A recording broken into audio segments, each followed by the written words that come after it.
Hello, ladies and gentlemen. It is me again, Monsignor Rassbach, talking to you on our first afternoon session of Conclave on Monday, and we are talking about divination and divine guidance.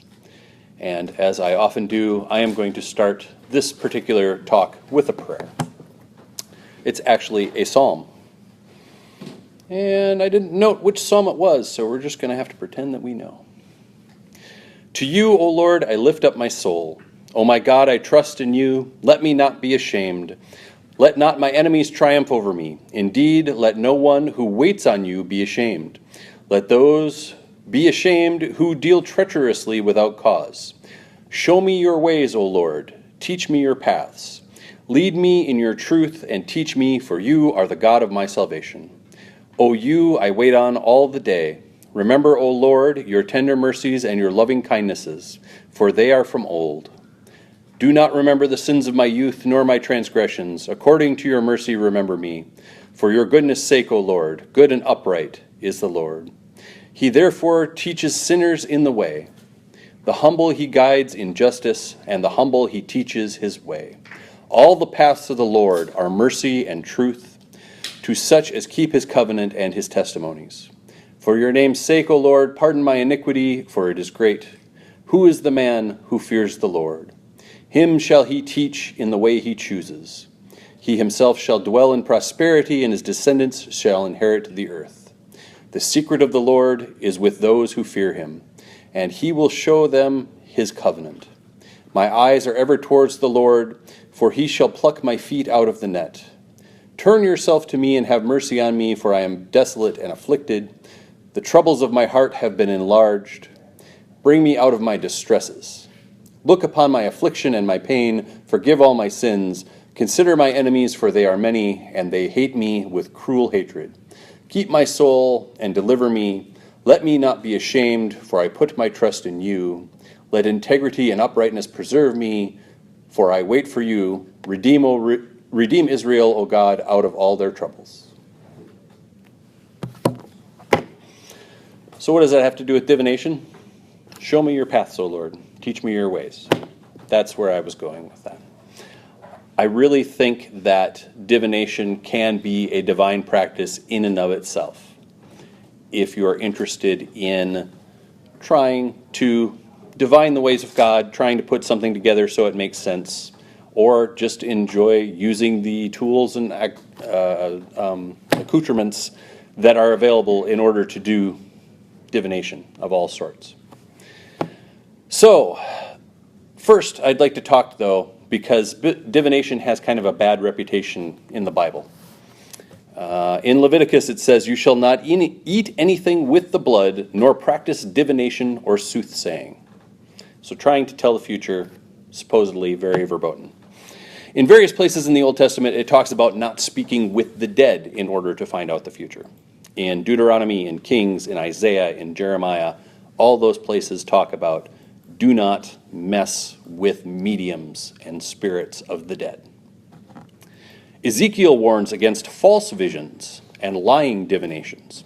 So apparently if you go to the wrong prophets or the wrong priests, you will end up with the wrong sort of information.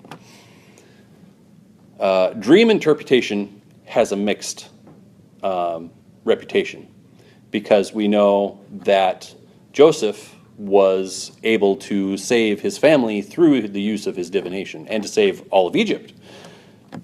But at the same time, there's a lot of dream interpretation that happens from the other priests of the time, Baalish priests, and they tend to end up getting the bad rap of being false dream interpreters. Acts, the Acts of the Apostles in the New Testament talks about a young girl who follows Paul and Silas through the streets doing divinations and soothsayings for them, but she's possessed. So there's a little difference there. It's not just a fortune telling that's going on. It's an actual possession. So There are also biblical references that are pro-divination. The casting of lots to determine the will of God is something that is very well regarded throughout all of the Bible. And I'm going to read some of those because they're kind of interesting. We have in Proverbs 18:18. That's not what I'm seeing. And now I've lost my page.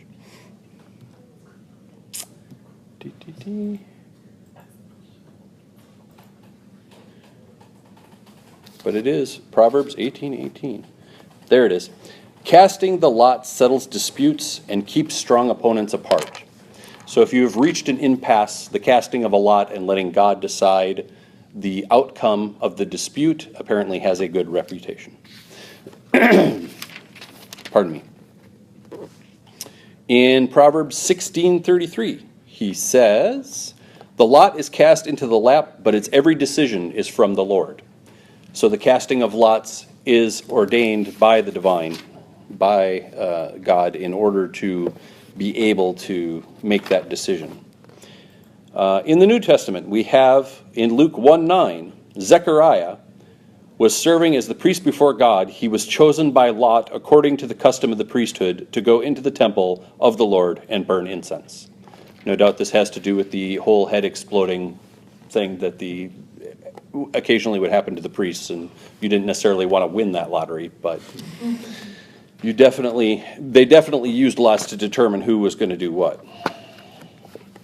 In Chronicles, there is a huge, long description of the division of the land, it looks like.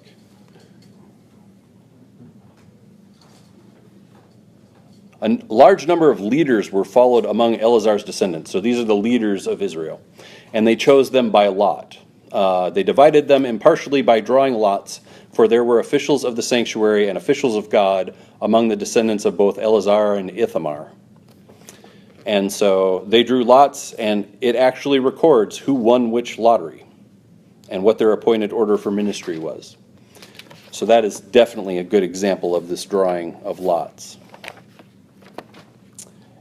Esther talks about it. In 3:7, she says, in the 12th year of King Xerxes, in the first month, the month of Nisan, they cast the pure, that is lot, in the presence of Haman to select a day and a month.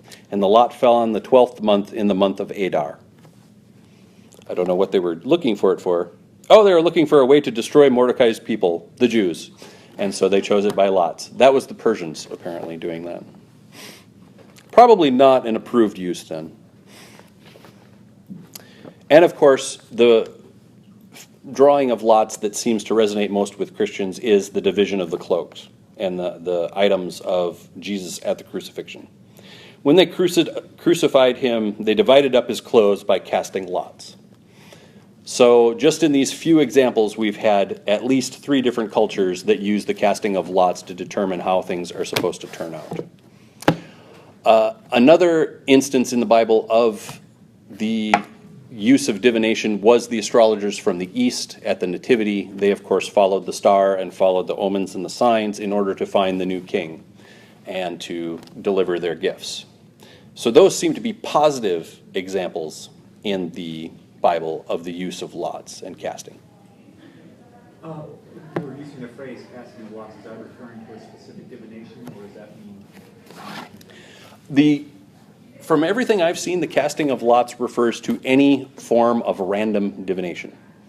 So it's rolling a dice, it's pulling a card, it's flipping a coin, and I'm actually getting to that. But yes, astrology is a different form of divination, and one that has less support for it than a sortilege method, which is kind of what I'm getting to. In Hebrew, if you're looking at it, and I've asked for pronunciation, the word is kesem, or keshem, and it relates to all forms of magic and witchcraft and necromancy and soothsaying. So that word is very broad. When we are calling it divination in English, they're talking about everything when they're putting a prohibition against it. It's shorthand for party time. Pretty much. So there's a lot of different practices that are involved in that little word. Generally, it is in reference to false diviners, prophets, and foreign priests. So false diviners, false prophets, and foreign priests. That's when they're using that word and its negative connotation. In Acts, which is written in Greek, they talk about the spirit of Python. And Python, of course, was one of the famous oracles in Greece. And the girl was possessed by the spirit of Python. And that's what they cast out of her so that she could no longer do fortune telling. Apparently to the chagrin of her owners, who had just lost their livelihood and were very upset with Paul and Silas. It's a good episode if you want to take and read it. So, all of this is, to a degree, a calling for guidance. And it seems as though the first attempt is always to try and figure it out through what has already been written down and what's already been done. And the second attempt is through negotiation. And if you can no longer figure anything out through either of those methods, then you resort to the casting of lots and ask for God to decide. That seems to be the biblical method. They never go to the casting of lots as a first resort. It's always sort of the last resort in order to help make a decision for which the human realm doesn't provide enough information. And I enjoy that kind of look, that kind of perspective, because I think that divination should be mostly useful to help you bust your way out of a logjam. It should be a practice that you use when you have tried everything else and you've come to a standstill, or you've tried to use different methods of things and you've run out of ways to look at it differently. And so the use of a random noise generator allows you to be able to find a different path, maybe something you hadn't considered, which may or may not provide the solution, but it gets you thinking along a different path. And from a purely mental state, allows you to think about something that you hadn't thought about before. Now, at the best level, it's actually guidance from God who is going to help you down your path. But whether or not we can actually say that depends a lot on the outcome and the whether it coincides with sorts of traditional ideas. Sometimes divination will tell you really stupid stuff and you just have to kind of ignore it and realize that that's not necessarily the way that things need to be handled. So I never think of divination as a dictate, and I never think of divination as a true path forward or an inevitability. If I'm getting a fortune telling from somebody, there's nothing inevitable about what's happening in it. It's simply a different way to think about whatever situation you're talking about. So, to get back to Clark's question, the casting of lots is any way of randomly determining an outcome. So cards, dice, coin flip, the marking of lines in the dirt while you're in a trance state, the position of entrails, the number of birds in a flight, any of that kind of stuff seems to come into sort of a random choosing. But I shouldn't say that. They all seem to be forms of divination which look at the randomness of events. But the casting of lots has a deliberateness to it, and it has a random generation portion of it. So you have a pack of shuffled cards, you have a coin flip, you have these sorts of things. All of these things can be manipulated. You can have loaded dice, you can do card choosing, you can have a weighted coin or a two-headed coin, something along those lines. But if you're doing these things honestly, you have an actual random generation. So they call this cleromancy or sortilege. Those are two words for the same thing. And like I said, one of the most famous examples is simply a coin flip. It's binary. It helps with a yes-no question. Should I do this or that? It is the simplest form of sortilege, and it is also the one that I think is the most useful when you have a yes-no decision. Because you can flip the coin, and if you don't like the answer, you can take the answer you like. But if you're stuck in sort of an analysis paralysis where you can't decide between two options, this will at least tell you which option you want, because you'll either be elated that it picked the choice that you wanted, or you'll be disappointed that you didn't get the choice that you actually want. That often is enough to knock you free of your analysis paralysis, and you can either go and do the thing that you want to do, or you can do the thing that's right even if you don't want to do it. Nothing about a coin flip would dictate to you what you need to do. However, it can help you get through that little bit of decision making.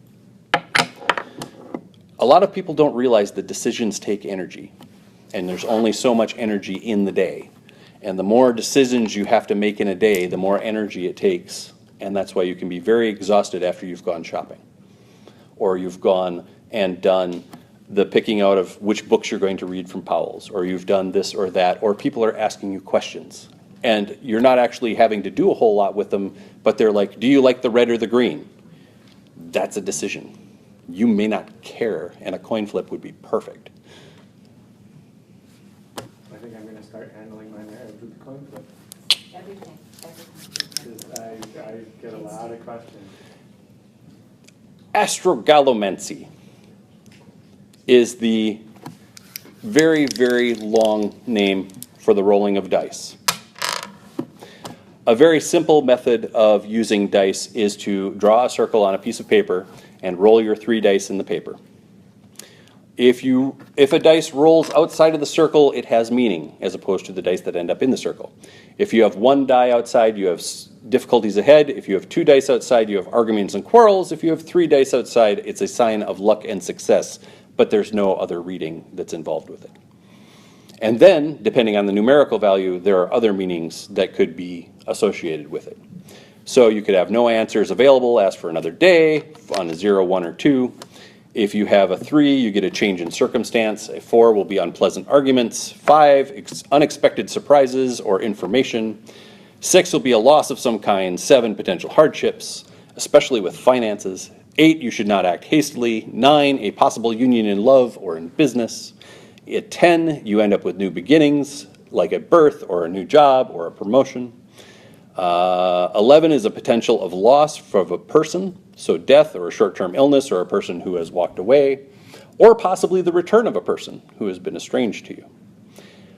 12 is an important communication will arrive soon. 13 is a continuation on your current path.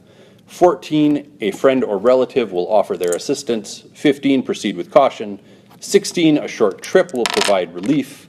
17, a change of perspective or an adjustment to plans may be needed. And with 18, you get luck, success, blessings, and attainment. All of that sounds absolutely wonderful, and it's completely arbitrary.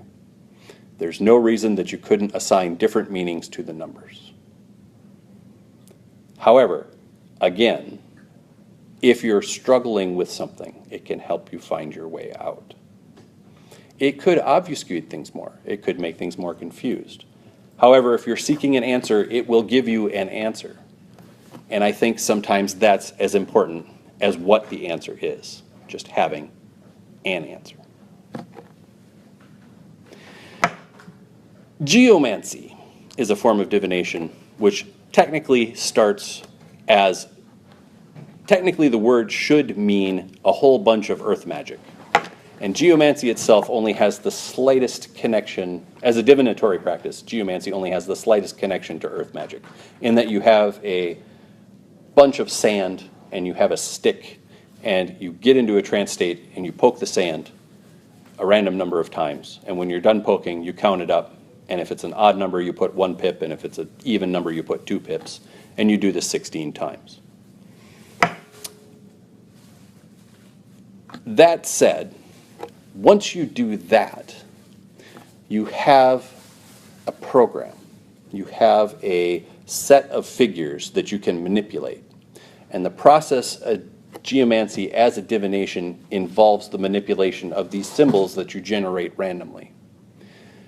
Once you have these first set called the mothers, you will take and add them up across, which will get you another set. And then you'll add the second line across, and that'll get you another set. Add the third line across, that'll get you third, bottom, fourth. you now have 8 figures. Then you can take and start adding the figures together. So you add the lines together, and if you get an odd number, you add the dots together, and if you get an odd number, you put 1 dot. If you get an even number, you put 2 dots. And that will give you 1, 2, 3, 4. 4 more figures. Then you take those and you add them together, you get 2 more, and you add them together, you get 1 more, and you end up with 15 figures that all have different meanings depending on where they put you. Where you put them, not where they put you. This is a binary recursive algorithm method of doing divination. And it's very interesting as a form of sortilege, simply because of the fact that you can have the same figure multiple times. In tarot, in coin flips, in rolling of dice, you always end up with either one figure or one figure appearing once in a reading. In geomancy, that is not the case. In geomancy, you can have the same figure appear in different places and thus manipulate the meanings of those figures depending on their placement upon the chart. So it can be a fantastically complicated method of divination. You also can end up with astrological correspondences, because you can take these 15 symbols and put them around the zodiac, the first 12 around the zodiac, and then the final 3 have specialized meaning within a zodiacal chart. And how they correspond with your natal chart can make things that much more complicated. It's fascinating, and it uses a lot of medieval astrology and has some of that baggage involved with medieval astrology in order to get to the meaning of it. So as people who come from a more modern context, you sometimes have to interpret what they're saying based on what the ancients have said of these things. But of course, in something like this, the number 4 is very, very important. You always have 4, 1, or 2 in order to figure 4 sets of 1 or 2. So you'll have a dot, 2 dots, 2 dots, 1 dot. That forms a figure. Because having an individual dot or 2 dots by itself doesn't necessarily carry a lot of meaning, but the whole figure by itself does. And I'm going to stop there for a minute and ask for questions, because I've gone through a lot really fast.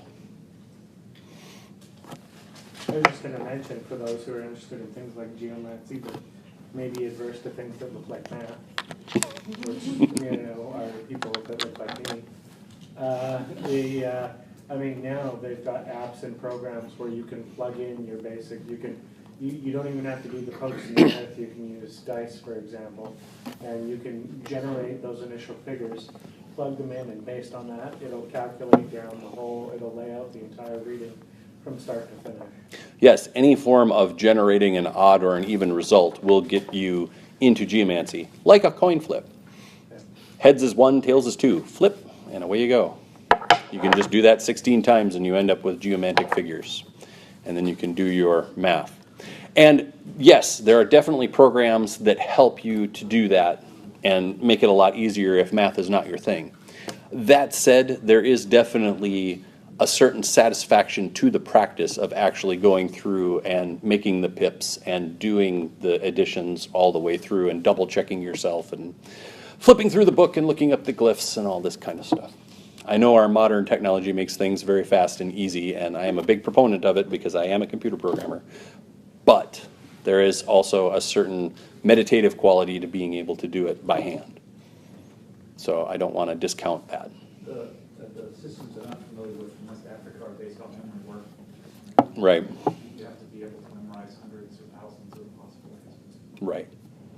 And if you're a fortune teller sitting in a storefront, you also have to be able to do that. You can't be looking at things up in your book, so you need to be able to know what your meanings are as you're telling it to your client or your customer. Because that's one of the things that lots of people do with fortune telling is they have clients and customers, and they kind of act as a sort of therapy to help them get through their decisions. Yes?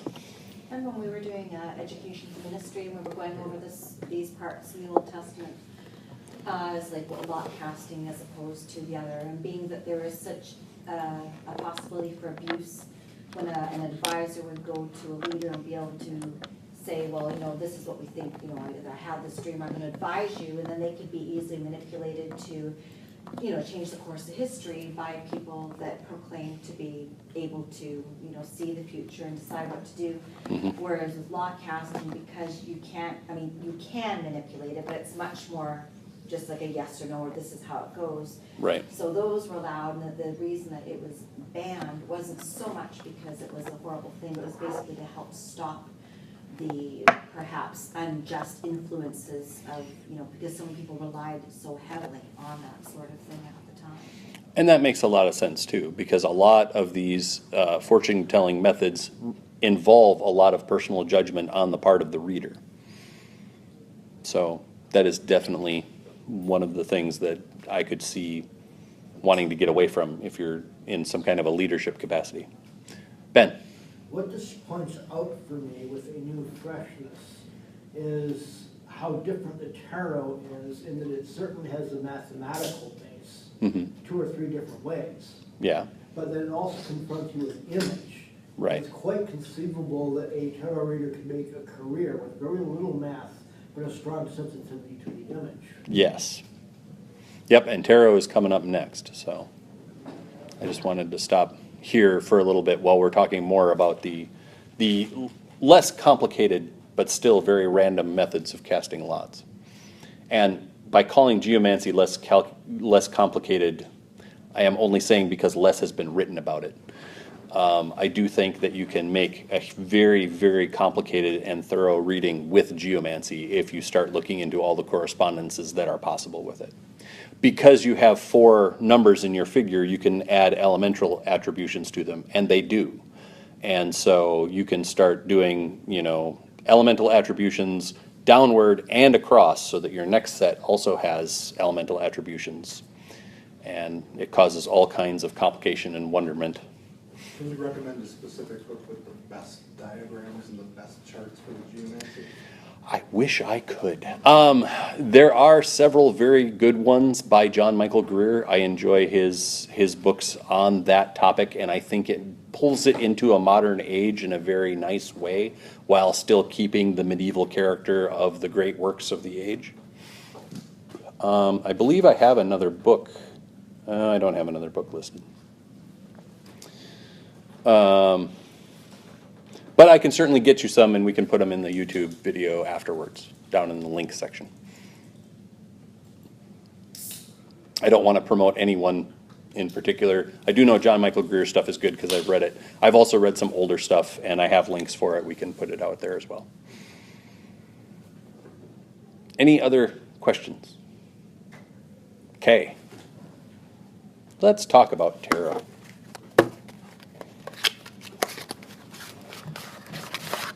Tarot can get fantastically complicated because it has, as Ben was talking about, an array of symbols which is huge and wonderful. I'm just going to pass. Tarot of ceremony magic. Tarot of ceremony magic. That's this one. The Tarot of Ceremonial Magic has a whole bunch of correspondences on it that talks about Kabbalah. It talks about all kinds of other things. There are pictorial graphs, there are Hebrew letters, there are spirits associated with each of the cards. It's just a fantastic tarot deck.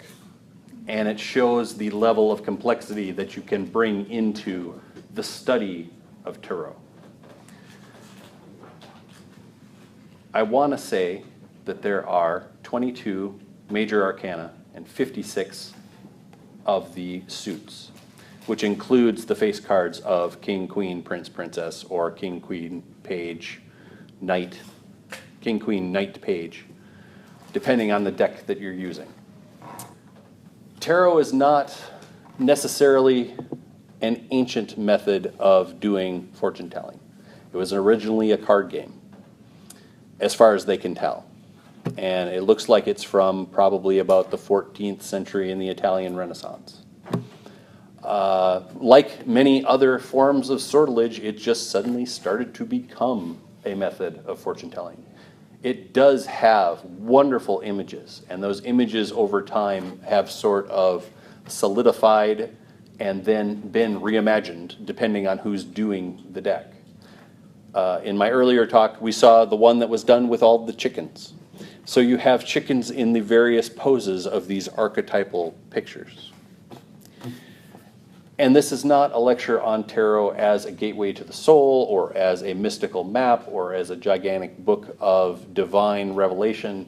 It's a book about it as a fortune-telling method. The meanings of the cards, as far as fortune-telling goes, are pretty in-depth and pretty standard at this point.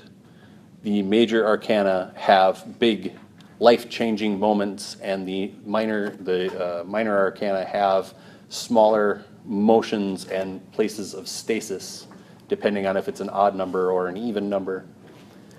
And you will end up with certain elemental attributions, which will tell whether you're dealing with your emotions or a mental state or a physical state or a money question or a love question, an emotional question. Water tends to be the emotional, earth for the physical, fire for an issue of passion or action, and air for an issue of a mental sort of effect. Doing a reading can be as simple as drawing a single card, or it can involve a very complicated spread in which the entire deck is put out in a certain pattern, and the placement of the card determines what the meaning of the card is in relation to the placement of the other cards of the deck. I have seen that done a couple of times. It's pretty impressive. It's almost like a mandala of tarot cards. It doesn't always have to be complicated. It can be a very simple reading. You can ask it a question and get a very simple answer with a single draw or with a 3-card draw. The placement of the cards during a reading is often just as important as the card which is drawn, because the placement will have certain meanings depending on the reading that you're actually involved in. It is fantastically complicated.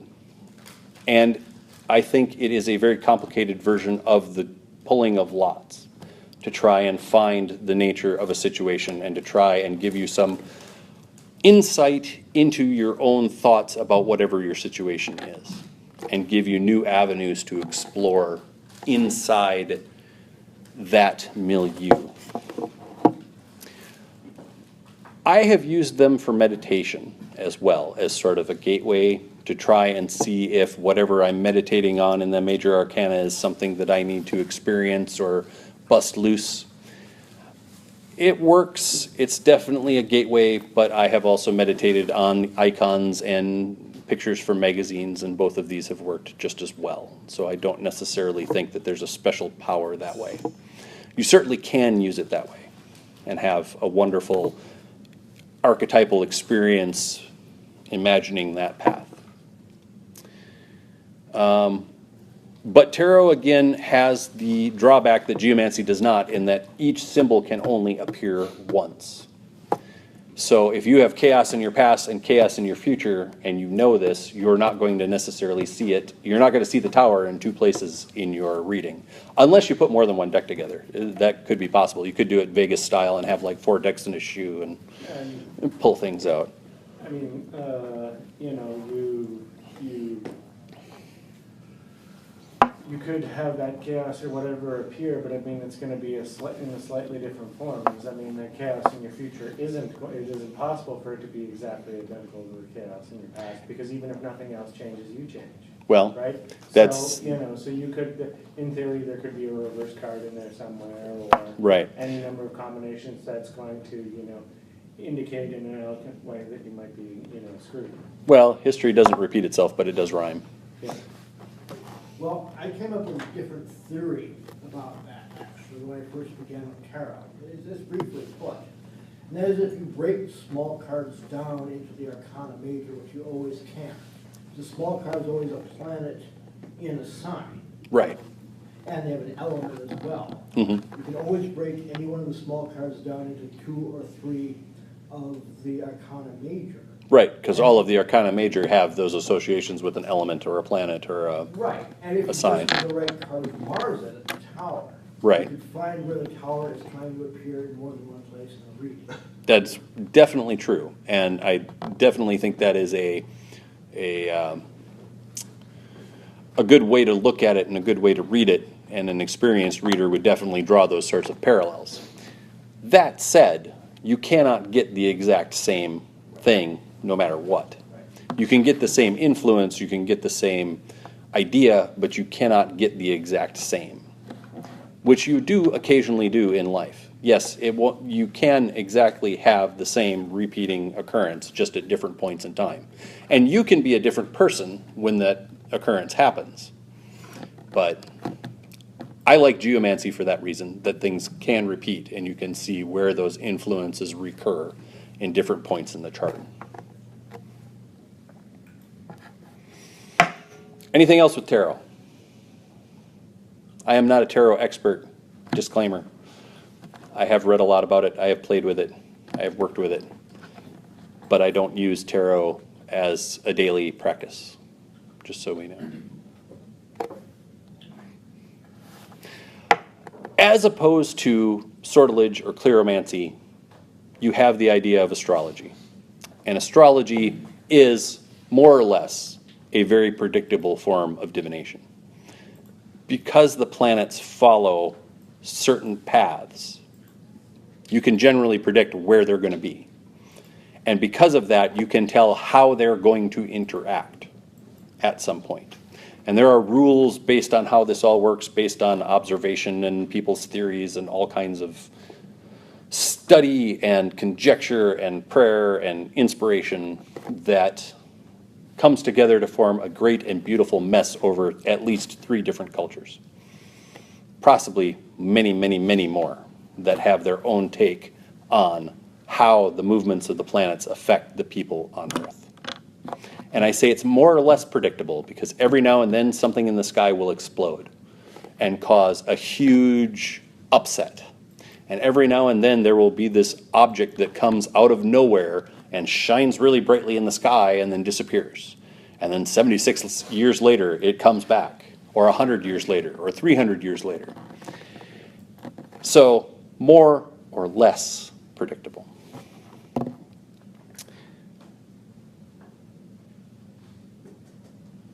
Because astrology is not the casting of lots, it's a little more suspect in the Bible than doing something randomly, because it involves a lot of interpretation. You have to be a wise person who has studied astrology in order to use astrology.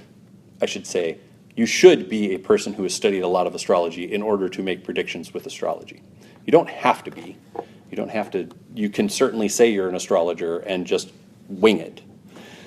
But if you're trying to be an astrologer, you should study these things, and it takes a lot of learning, and therefore is not open to everyone necessarily, and therefore is subject to manipulation and interpretation. But it's also not witchcraft. You're not actually doing any kind of ritual, you're just observing what God has put forth in the heavens. So it's not forbidden, just suspect. There are a lot of references to astrology starting with the very beginning. And God said, "Let there be lights in the vault of the sky to separate the day from the night, and let them serve as signs to mark sacred times and days and years. And let them be lights in the vault of the sky to give light to the earth." And it was so. So the celestial objects in the sky are meant to be signs to humankind. But I think they're meant to be more like traffic signs. Hey, we're moving from winter into spring. We're moving from spring into fall, rather than reflections on human events. But people have interpreted it in that way.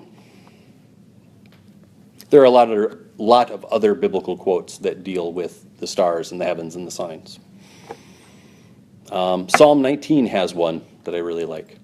"The heavens declare the glory of God, and the firmament shows his handiwork. Day after day utters his speech, and night after night shows his knowledge. There is no tongue or language where their voice is not heard. Their line has gone out through all the earth, and their words to the ends of the world. And in the heavens he has set a tabernacle for the sun." So astrology has a great hold on the mind of any group of people who have had to spend any time in the dark looking up at the sky. I don't know that as modern Americans we get that as much, simply because of the fact that we have so many lights in our cities at night. But as a method of fortune telling, it is definitely a lot more complicated than tarot, which has a fantastically complicated methodology, because you have to know what the different planets mean, what their positions mean, how they relate to each other from their positions. And so it becomes a very interesting method of math and knowledge and resources and culture in order to come to some sort of interpretation through that method of divine guidance. At that point, I'm starting to wonder if you might just not be better off flipping a coin. So, those are some examples of the various forms of divination that I have heard about. And how much time have I done? Not very much. So, do we have any questions? First of all, do we have any questions about the talk? And then do we have any questions we would like divined? Because I'm more than happy to give a demonstration if we want to try it. So first, questions about the talk. Oh, I was just going to Comments? suggest divination through the entrails of seminarians. Divination through the entrails of seminarians. Not sortilege, unfortunately. That's true. Well, I'm wondering, you didn't include as a system, and I don't know why, but I'm just curious, you didn't include as a system of divination discussing things with spirits. I did not. Yes. And Because it is you not- find that all over the Bible. I'm sorry? You find that all over the Bible. Yes, and generally in the negative. It's generally verboten and Yeah. forbidden. I see. Yes, and so I was talking more about sortilege versions that are easy to do. When you start dealing with spirits, you get into whole different realms of magic and complication, and separating the fortune teller from the source of information. Okay. So that would be more a speech on invocation or evocation would be more where I would put that rather than here. So, but do you do prayers before you do your tarot readings and your other systems? You certainly can. Again, it's sort of a bookend thing. If you want to have that sort of thing done, then yes, you certainly should. You should do an invocation of divine guidance if that's what you're seeking. I had tarot readings for a long time, and then I found that just doing a quick prayer to the angel and is suggested that comes with Crowley's Bach Okay, was very useful. okay. Like it changed that right up for me. So Interesting. I didn't really, at that point, I stopped seeing the difference between divination with cards and divination with angels. Mm-hmm. Well, I also didn't mention Ouija boards, and I didn't mention Yeah. other forms of spiritualist. Well, I bring it up because the system of EFOL that I'm familiar with, all the divination is through with spirits, but at the same time, the main system is considered to be a form of earth divination. Yeah, interesting. Yeah. Yeah, see, I don't know a lot about Ifa, and I don't know a lot about the I Ching, both of which are both sortilege sorts that have a prayerful wrapping around them. So it's mostly why I didn't bring them up. I'm not real familiar with other cultures. I'm barely familiar with my own.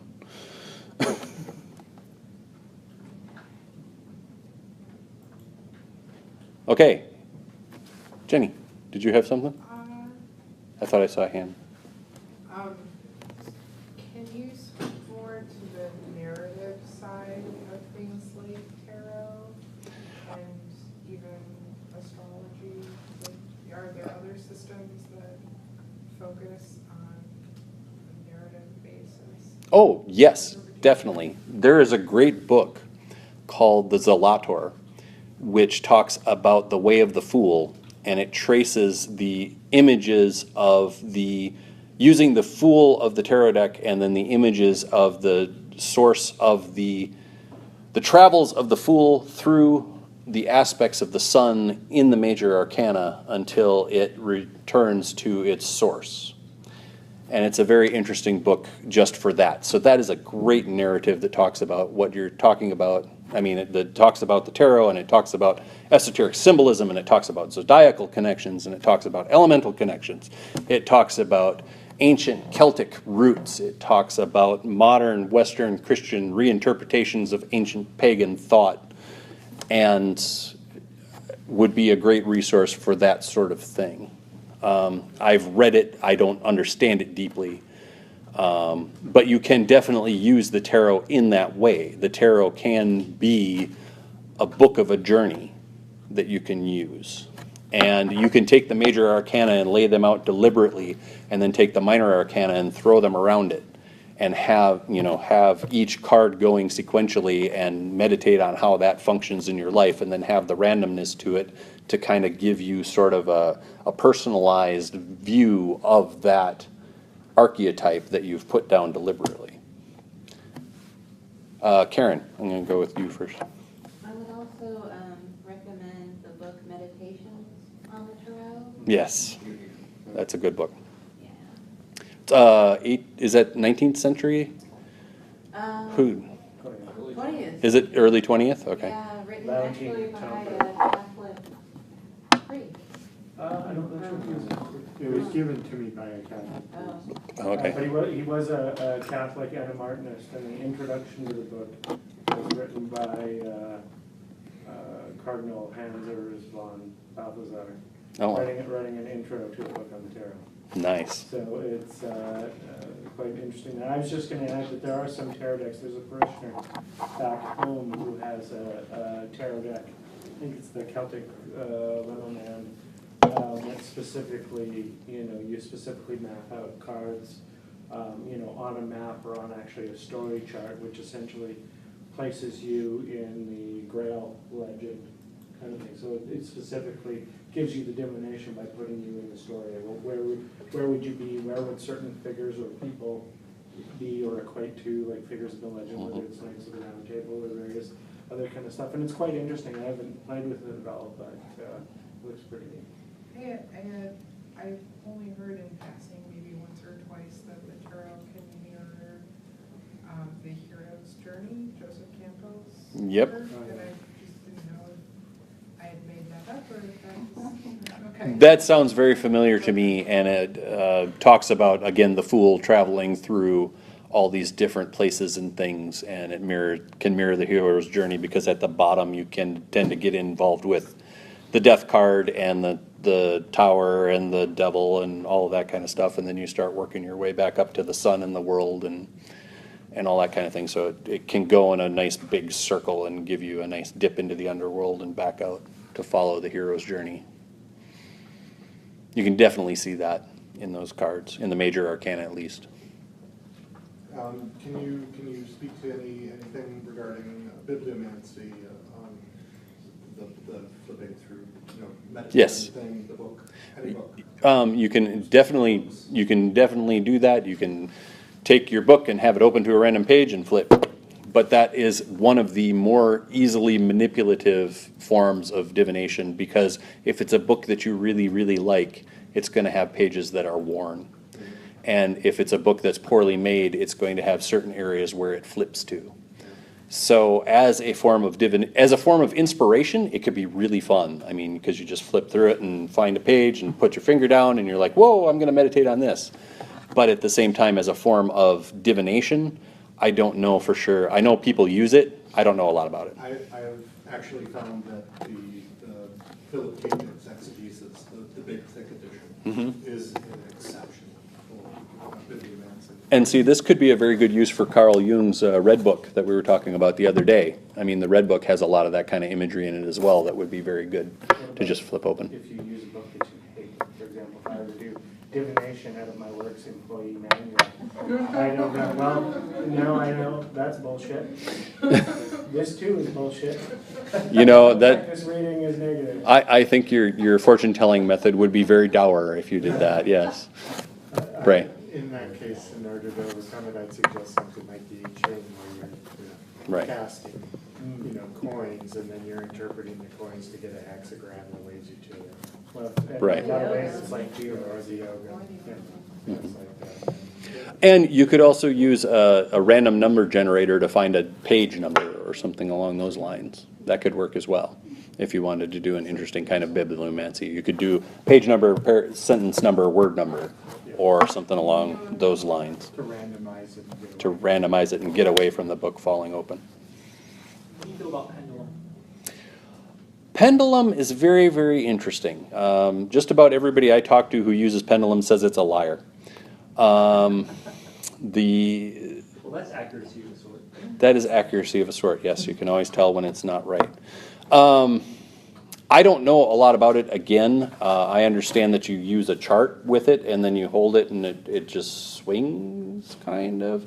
And it seems like something that you would use your subconscious to do the motions of your muscles and whatever. That's pretty easy to do. I worked with the pendulum for a lot. Mhm. And initially, I was actually really good at being quite still with it. And it's just like you give it a direction, like if you're going back and forth, it's this, if it goes this way, it's that. And you would tell it, you know, what that would mean, and then you'd start. But then as soon as you're the slightest bit lazy, it's really easy to just Influence it. go whatever way. Yeah. And I just can't stay that still. And again, that kind of comes into the spiritualist with the plan. What do they call that? The platter? Plechette, yes, where you got your fingers on it and you're moving it around, and it's all unconscious muscle memory and questions, and the other person could be influencing you, and Lord only knows what's going on. So anything that involves the body, to me, doesn't give you a true random number. Just like a computer won't give you a true random number. And It'll get you pretty close. Yeah, well, it won't get you a true random, though. It'll get you your tremors still follow a vibration. So you just said that anything using the body doesn't give you a true reading in a sense. Well, it doesn't give you a truly random reading. It doesn't give you a truly random reading, but it does, if we're working with energy, and you're working, especially if you're doing healing work with that kind of divination, if you're trying to read where someone is at to do healing work, their energy field and your energy field connect through the Right. pendulum. And so, yeah, there's some subconscious stuff, but it's a guidebook, it's a direction. Okay. So, Again, it's not something that I'm all that familiar with. I'm more familiar with the sortilege methods, which supposedly have more randomness. random type thing, is it? But, I mean, Entirety of divination is determined by the fact that it wouldn't be random at all. I mean, if well, yeah, random, you're supposed to be it can't be guided by the random, divine. you know, Right. or else it has no meaning, you know. So, But you want it to be as least influenced by a human agent as you can. And a pendulum, to me, would seem to be influenced by a human agent just by the simple fact that you're touching it and moving it deliberately rather than casting the stone. If you took the crystals and you cast them and whatever was in and whatever was out and that kind of thing, or bones or ephod or dice or whatever, it's less subject to the manipulation of the operator. Now, whether you made a very good point with the talking about the interaction between the fields, especially for finding an issue and a moment for the healing. And I think that might be a different purpose of gaining information than the sortilege method that I've been talking about. So I'm not saying that it's invalid or that it's bad, just simply that it's going to give you a different form of information. Yeah. Monsignor Bray mentioned the I Ching. I happen to really like the I Ching because it is incredibly conservative. The advice it gives is typically slow down, reconsider, be cautious. Yeah. Because some of my concerns about divination, I like Dune, the book Dune. Yeah. They talk a lot about how prescience locks you into the future that has been predicted. Right. And just the act of asking the question puts you into the current that is going to reflect the answer. Yeah. And I wonder if there's do you think that it's ever reckless? Do you think you're ever endangering yourself to be consulting a divinatory tool, potentially opening yourself up to a bad result and it becoming a self-fulfilling prophecy, so to speak? Well, as a Gnostic, I do tend to feel that action from a place of ignorance is going to lead to a worse path than action through a place of knowledge. That said, the information I gain through a divination is not necessarily knowledge. It could very well be noise or random or nothing. So it's a very interesting question as to whether or not it's actually prescient or not, or if it's just an answer in the moment that is what you need to hear or what you need to move on to your next thing or to break you out of your analysis paralysis. Or a lot of it depends on the spiritual level of which you're trying to answer your question, and how far out you're looking to answer your question too. I mean, if you get an answer that this is going to lead to death, well, eventually everything leads to death. So, yes, this action that you're taking is going to lead to death. They all do. The death of the physical body at any rate. But, so, I use divination very, very sparingly, and it's usually when I'm stuck. When I've tried everything else and there's nothing, I keep finding myself coming back into a circle and a loop. So it's not a very frequent occurrence with me. It's just something that I'm very interested in. Ben? Well, also, I think that's definitely a danger with like the simpler kinds of divination, just give you yes or no, and that's what you're left with. Whereas, say you've got something like a full geomancy spread that tells you how you got there, or a tarot that tells you how you are getting there. And if, for example, there's one of the cards that say, oh, you've got a secret enemy, to take the more dramatic thing, well, it may not be a pleasant exercise, but you can now ask yourself if you really trust everybody that you think you trust. That might give you what you actually need to get off of that. Okay. Constance? Professional card readers that I know assure me that almost all the questions are about health, wealth, and love. To the point where they get bored reading for people. Yep. And what I really appreciate are those lists of, here are the sorts of questions that are horrible, don't ask them. It won't really give you good information anyway. And I was thinking of, was it some card reading or shamanism? I don't know. But it says, here's a question, an example of a question you wouldn't ask. Should I marry so-and-so? Yeah, sure, go ahead. Right. If you do, you'll have these kind of experiences. It's like, oh my God, I don't want one of those experiences. Oh, well, don't marry them then. There's nobody else. And the second thing I was thinking of and amusing myself was in Foucault's Pendulum, where they made their own random generator thing on the computer, and they just put in little snippets from fortune cookies or little things that say Mickey loves Minnie. Right. And we're using that. And I thought, oh man, what kind of a thing could the people in this room put together for one of those? That would be a kick. And now, of course, to return to Lon Milo Duquette, he has a book called Everyday Oracles, where he talks about doing just exactly that. He does a form of bibliomancy where he takes sentences that Mark Twain said and was recorded as saying, and puts them in a 6x6 grid and then rolls 2 dice. Asks a question and rolls 2 dice. And he can have an entire conversation with Mark Twain. And it's snarky and wonderful. So there's definitely lots of different ways to come up with divinatory practices. I'm not quite sure whether that counts as necromancy. That would be a very interesting question. I suppose it depends on the frame you wrap it in. Is it literature class or is it necromancy? Why not both? Let's do necromancy in literature class. Any volunteers? Oh. Any more questions? Yes, Lucas. Have you happened to have noticed in the different types of divination that you've used, systems having personalities? The I Ching, again, is a great example of something with a great deal of personality. Yes. The Mark Twain method of Lon actually has a great deal of personality. I've used that one a couple of times, and it's very, very fun. The tarot definitely has a personality all its own, and I can't really describe how it works, but the different decks will definitely give you different sorts of answers and feeling just from their imagery.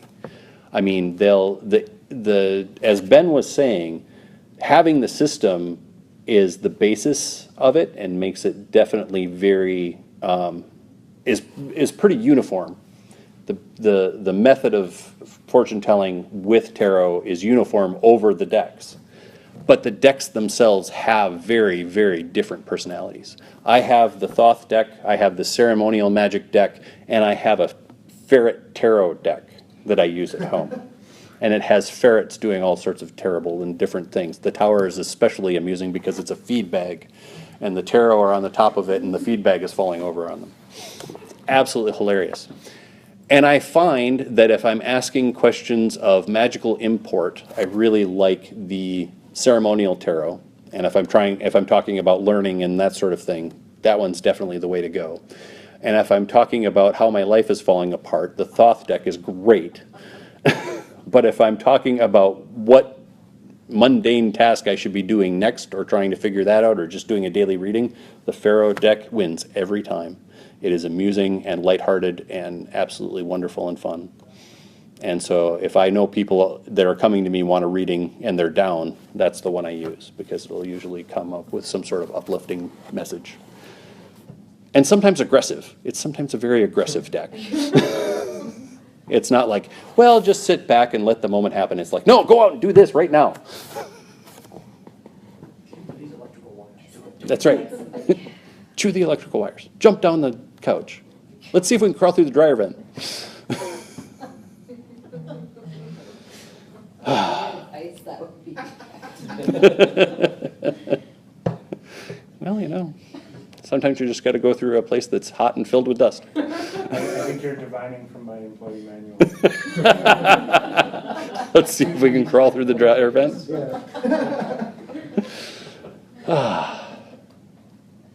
Nothing else? All right, well, thank you very much. I've appreciated being able to talk to you yet once again.